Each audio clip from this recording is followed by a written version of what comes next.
प्रिय विद्यार्थियों, मैं डॉक्टर अखिलेश कुमार द्विवेदी आज यूपी बोर्ड परीक्षा वर्ष 2021 के लिए कक्षा 12 के विद्यार्थियों हेतु परीक्षा से संबंधित कुछ तथ्यों को, प्रश्नों को और उनके उत्तर को लेकर के उपस्थित हुआ हूं।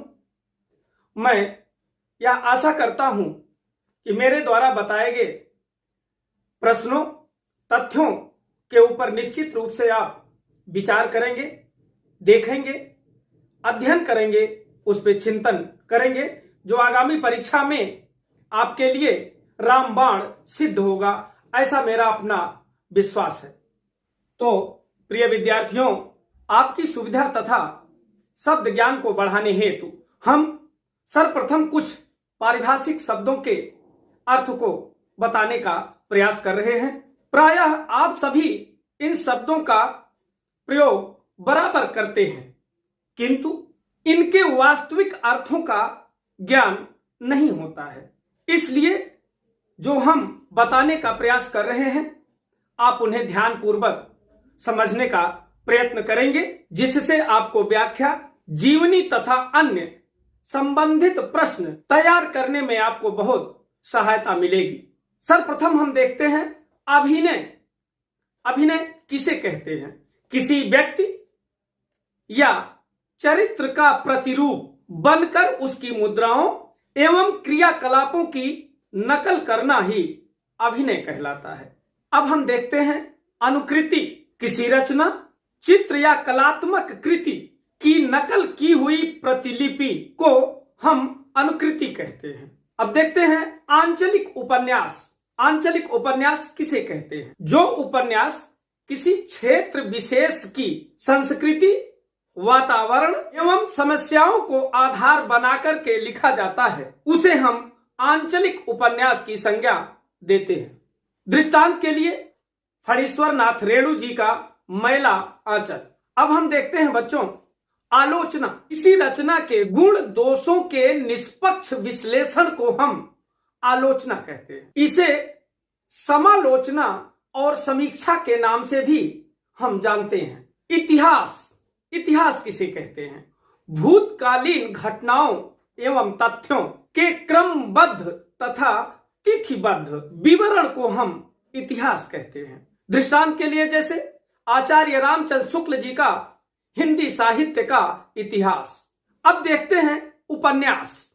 उपन्यास किसे कहते हैं? पात्रों के चरित्र चित्रण, संवाद, घटनाक्रमों एवं भावात्मक अभिव्यक्तियों के माध्यम से किसी कथा वस्तु की सर्वांगीण, उद्देश्यपूर्ण एवं कलात्मक प्रस्तुति को उपन्यास कहा जाता है। जैसे मुंशी प्रेमचंद जी का गोदान, गबन। अब देखते हैं उपसंहार क्या है? किसी गद्य रचना का वह अंतिम अंश जिसमें लेखक रचना का सार तत्व प्रस्तुत करता है, उसे हम उपसंहार कहते हैं। अब देखते हैं एकांकी। एकांकी उस नाटक को कहते हैं जिसमें नाटककार किसी उद्देश्य, भाव या विशिष्ट घटना को एक ही अंक में प्रस्तुत करता है, उसे हम एकांकी कहते हैं। जैसे मोहन राकेश जी का अंडे के छिलके। यह बड़ी महत्वपूर्ण रचना है बच्चों, ध्यान देना इसके ऊपर। अब देखते हैं कथा वस्तु क्या है। किसी रचना में प्रयुक्त सभी घटनाओं के क्रमिक सारांश को ही कथा वस्तु कहते हैं। कथ्य क्या है? किसी रचना के द्वारा रचनाकार जिस उद्देश्य, आदर्श या भाव को मुख्य रूप से व्यक्त करना चाहता है, उसे कथ्य कहते हैं। अब देखते हैं कहानी। कहानी किसे कहते हैं? कहानी उस गद्य रचना को कहते हैं जिसमें पात्रों के चरित्र चित्रण या घटनाक्रमों के माध्यम से मानव या समाज के किसी आदर्श, चरित्र, भाव या गुण विशेष को संक्षिप्त एवं कलात्मक रूप में प्रस्तुत किया जाता है, उसी को हम कहानी कहते हैं। जैसे जयशंकर प्रसाद की कहानी पुरस्कार। अब देखते हैं कहानी समीक्षा क्या है। कहानी कला के मुख्य तत्वों के आधार पर किसी कहानी के गुण दोषों का विश्लेषण ही कहानी समीक्षा कहलाता है। अब देखते हैं गद्य क्या है। छंद, ताल, लय एवं तुकबंदी के बंधन से मुक्त किंतु विचारात्मक वाक्यों से युक्त रचना को ही गद्य कहा जाता है। इसमें हृदय की अपेक्षा मस्तिष्क की प्रधानता होती है। अब देखते हैं गद्य गीत क्या है। छंद मुक्त एवं कविता के गुणों पर आधारित रचना को ही गद्य गीत कहा जाता है। जैसे राय कृष्णदास द्वारा लिखित पागल पथिक। अब देखते हैं बच्चों, जीवनी किसे कहते हैं। किसी व्यक्ति विशेष के जीवन से मृत्यु तक की घटनाओं के क्रमबद्ध विवरण को ही जीवनी कहा जाता है। जैसे विष्णु प्रभाकर जी द्वारा लिखित आवारा मसीहा। अब देखते हैं डायरी क्या है। डायरी एक गद्य की विधा है जिसमें लेखक तिथि एवं क्रमानुसार अपने जीवन की महत्वपूर्ण घटनाओं और उनके प्रभाव को अपनी प्रतिक्रिया के साथ उल्लिखित करता है, उसे डायरी कहा जाता है। जैसे धीरेन्द्र वर्मा की मेरी कॉलेज डायरी। अब देखते हैं नाटक क्या है।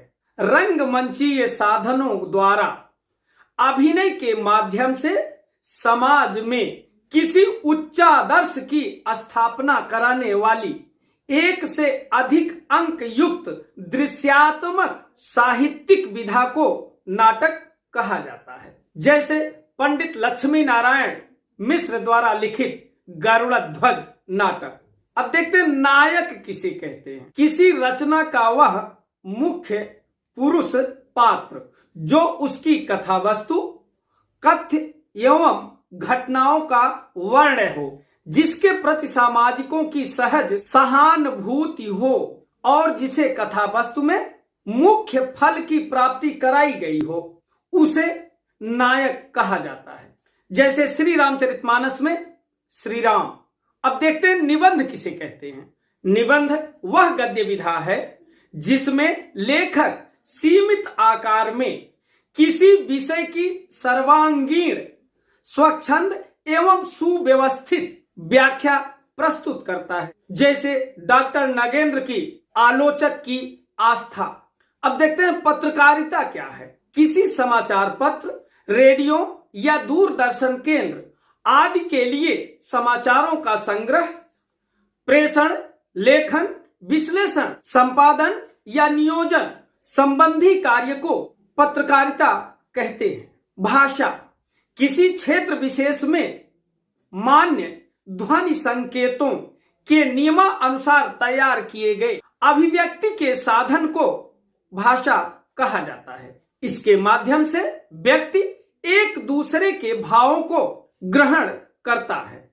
अब देखते हैं परिनिष्ठित भाषा किसे कहते हैं। व्याकरण के नियमों में बधी हुई भाषा को परिनिष्ठित भाषा कहा जाता है। परिमार्जित भाषा त्रुटि रहित सुबोध भाषा को परिमार्जित भाषा कहा जाता है। परिष्कृत भाषा सुंदर, आकर्षक एवं सजी संवरी भाषा को परिष्कृत भाषा कहा जाता है। प्रांजल भाषा सरल, सुबोध एवं अशुद्धि रहित भाषा को प्रांजल भाषा कहा जाता है।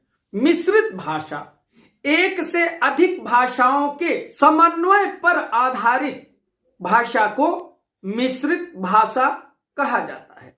संस्कृत निष्ठ भाषा जिस भाषा में संस्कृत के तत्सम शब्दों की प्रचुरता हो उसे संस्कृत निष्ठ भाषा कहा जाता है। यात्रावृत्त यह भी हिंदी गद्य की एक विधा है जिस रचना में रचनाकार अपनी किसी यात्रा के अनुभव का यथावत कलात्मक वर्णन करता है, उसे यात्रावृत्त कहा जाता है। जैसे मोहन राकेश जी द्वारा लिखित आखिरी चट्टान, रिपोर्टाज ये भी हिंदी गद्य की एक विधा है जिस गद्य साहित्य में किसी घटना का आंखों देखा विवरण प्रभावशाली ढंग से प्रस्तुत किया गया हो उसे हम रिपोर्टाज कहते हैं। जैसे डॉक्टर रांगे राघव द्वारा लिखित रिपोर्टाज है तूफानों के बीच में रेखा चित्र। रेखा चित्र उस गद्यात्मक साहित्य को कहते हैं जिसमें किसी व्यक्ति, वस्तु, घटना या भाव का कम से कम शब्दों में यथावत चित्रांकन कर दिया जाता है, उसे हम रेखा चित्र के नाम से जानते हैं। जैसे डॉक्टर महादेवी वर्मा द्वारा लिखित गिल्लू रेडियो रूपक, रेडियो पर प्रस्तुत किया जाने वाला वह नाटक रेडियो रूपक कहलाता है, जिसे ध्वनियों एवं संवादों के माध्यम से प्रस्तुत किया जाता है। ललित निबंध किसे कहते हैं? जिस निबंध में परिष्कृत भाषा के द्वारा भावनात्मक अनुभूतियों एवं बौद्धिक विश्लेषणों को प्रस्तुत किया जाता है, उसे हम ललित निबंध कहते हैं। जैसे डॉक्टर हजारी प्रसाद द्विवेदी जी द्वारा लिखित कुटज। शब्द किसे कहते हैं? शब्द क्या है? वर्णों के सार्थक समूह को ही शब्द कहा जाता है। आंचलिक शब्द क्या है? किसी क्षेत्र विशेष में बोले जाने वाले शब्दों को आंचलिक शब्द कहा जाता है। जातीय शब्द क्या है? एक ही मूल के शब्दों को जातीय शब्द कहा जाता है। तत्सम शब्द किसी भाषा में दूसरी भाषा का कोई शब्द जब अपने मूल स्वरूप में परिवर्तित होकर प्रयुक्त होता है, अपने मूल स्वरूप से परिवर्तित होकर जब अपने मूल रूप में प्रयुक्त होता है तो उसे तत्सम शब्द कहते हैं। तदभव शब्द किसी भाषा में दूसरी किसी भाषा का कोई शब्द जब अपने मूल स्वरूप से परिवर्तित होकर प्रयुक्त होता है तो उसे हम तदभव शब्द कहते हैं। विजातीय शब्द किसी भाषा में प्रयुक्त होने वाले दूसरी भाषा शब्दों को विजातीय शब्द कहते हैं। शैली, शैली किसे कहते हैं? विचारों एवं भावों को अभिव्यक्त करने का कलात्मक ढंग शैली कहलाता है। आलोचनात्मक शैली जब किसी विषय के संबंध में उसके गुण दोषों का विश्लेषण करते हुए उससे संबंधित विचारों की अभिव्यक्ति की जाती है तो उसे आलोचनात्मक शैली कहते हैं। उद्धरण शैली जब लेखक अपने विचारों की अभिव्यक्ति करते समय विभिन्न लेखकों एवं विचारकों के कथनों को प्रमाण स्वरूप उद्धृत करता है तो उसे उद्धरण शैली कहा जाता है। गवेषणात्मक शैली जब रचनाकार किसी विषय से संबंधित अपनी खोजपूर्ण अभिव्यक्ति को विशेष सावधानी से प्रस्तुत करता है तो उसकी प्रस्तुति के ढंग को गवेषणात्मक शैली कहा जाता है। चित्रात्मक शैली जिस शैली से किसी व्यक्ति, वस्तु, घटना या विषय का शब्द चित्र बनकर सामने आ जाए तो उसे चित्रात्मक शैली कहा जाता है।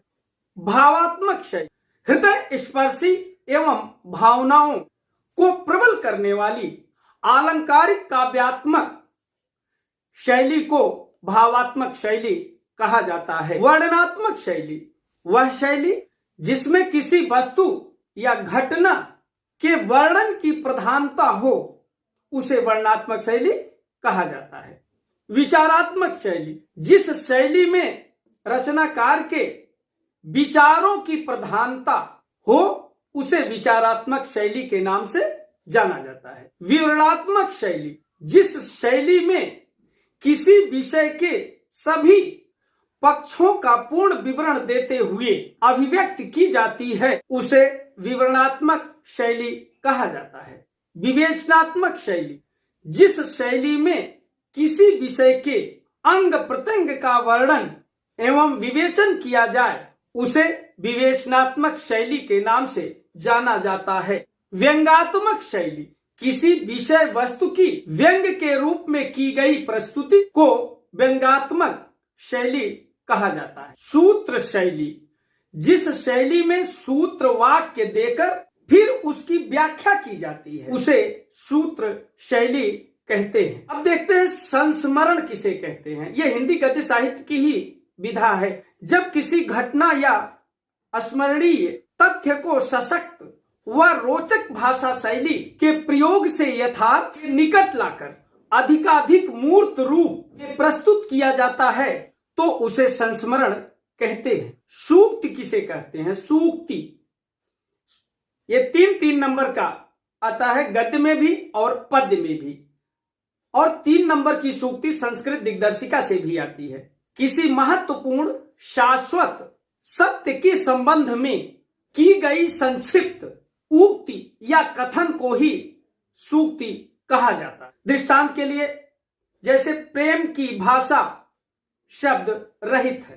प्रिय बच्चों, आगामी परीक्षा के लिए नवीन पाठ्यक्रम के अनुसार मैंने यह एक छोटा सा प्रयास किया है। आज कुछ महत्वपूर्ण शब्दावलियों के अर्थ को, तथ्य को बताने का प्रयास किया है। मैं अपने अगले वीडियो में हिंदी साहित्य के इतिहास, गद्य साहित्य के इतिहास एवं पद्य साहित्य के इतिहास से जो 30 नंबर के प्रश्न आएंगे, 10-10 नंबर के तीनों खंडों से प्रश्न आएंगे।